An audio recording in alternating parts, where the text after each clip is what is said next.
Again, if love means bringing somebody into your life against the natural instinct of self-preservation, of looking out for number one, instead of preserving your privacy and your supreme command over your own life, you bring somebody else into your life, that's love, and that means there's going to be some irritation. It would be an indication of a lack of love or absence of love if what your husband did stopped bothering you.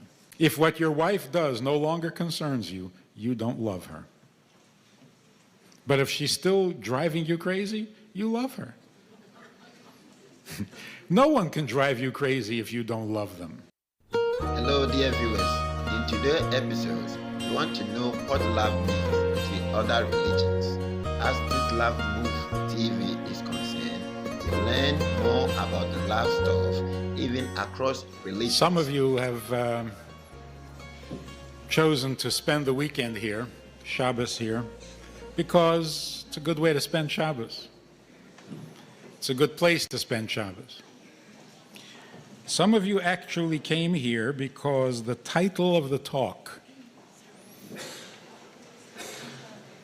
appealed to you. And you figured, if somebody has the ultimate recipe for lasting love, I got to hear this. So you came here actually expecting, actually believing that there is an ultimate recipe for lasting love. Yes. And finally, tonight, you're going to find out what that is. And all your problems will be solved. And life will be good.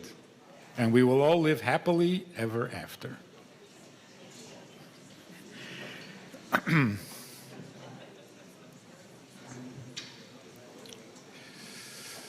Can there be an ultimate recipe for lasting love? If there is such a recipe, if people once had this recipe, how in the world could we possibly misplace it? You have something that precious and that important and that great, how could you lose it? Also, if there is an ultimate recipe for lasting love, can it work for everybody? The same recipe for everybody? With our different personalities, our different temperaments, our different beliefs, our different backgrounds, problems, baggage, and one recipe can work for all of us? Is that possible?